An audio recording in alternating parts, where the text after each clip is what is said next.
A reading from Crossing the Threshold of Hope by Pope John Paul II. Is there really hope in the young? Question. Young people have a special place in the heart of the Holy Father, who often repeats the whole Church looks to them with particular hope for a new beginning of evangelization. Your Holiness, is this a realistic hope? Or are we adults only indulging in the illusion that each new generation will be better than ours, and all those that came before? Answer. Here you open an enormous field of discussion and reflection. What are young people of today like? What are they looking for? It could be said that they are the same as ever. There is something in man which never changes, as the Council recalled in Gaudium et Spes. This is true, especially in the young. But today's youth are also different from those who came before.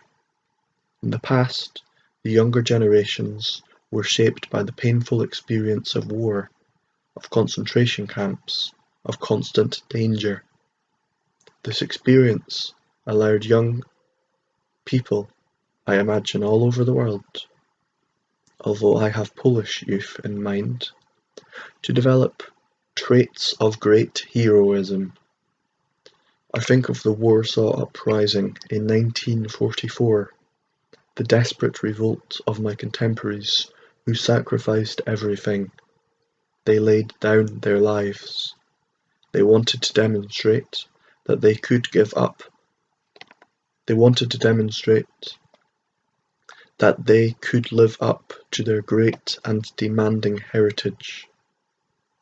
I was a part of that generation, and I must say that the heroism of my contemporaries helped me to define my personal vocation. Father Konstanty Michałowski, one of the great professors at the Jagiellon University in Krakow, wrote the book Between Heroism and Brutality after returning from the Sachsenhausen concentration camp. The title of this book captures the climate of the times. Referring to Friar Albert Chmielowski, Michałowski recalled the words of the Gospel about the need to give up one's life. Precisely in that period of absolute contempt for man, when the price of human life had perhaps never been considered so cheap, precisely then each life became precious, acquiring the value of a free gift. In this regard, today's young people certainly grow up in a different context.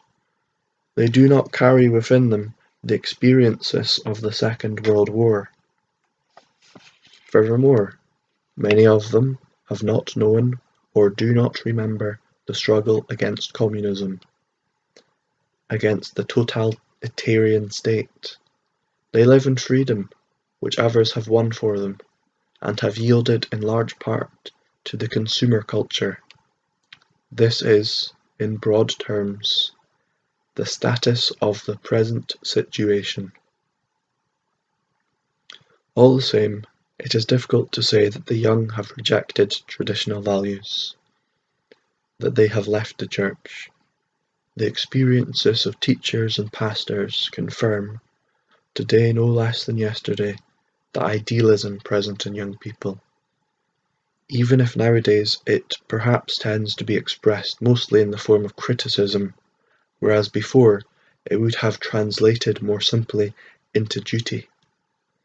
In general, the younger generations grew up in an atmosphere marked by a new positivism, whereas in Poland, when I was a boy, romantic traditions prevailed.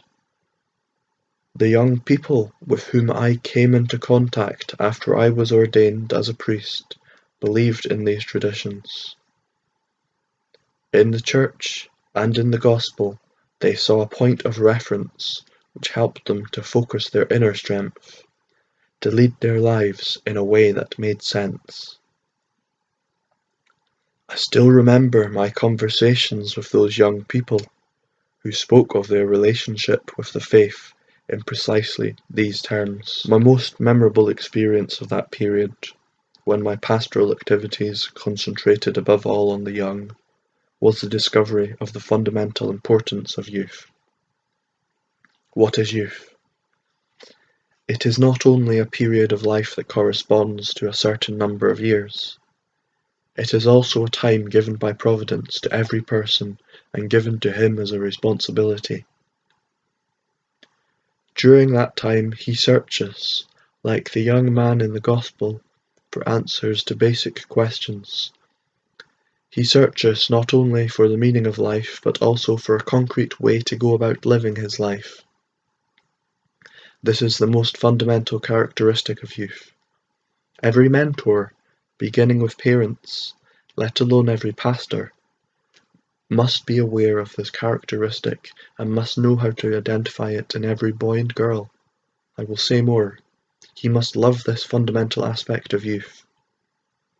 If at every stage of his life man desires to be his own person, to find love during his youth, he desires it even more strongly. The desire to be one's own person, however, must not be understood as a license to do anything without exception. The young do not want that at all. They are willing to be corrected. They want to be told yes or no. They need guides, and they want them close at hand.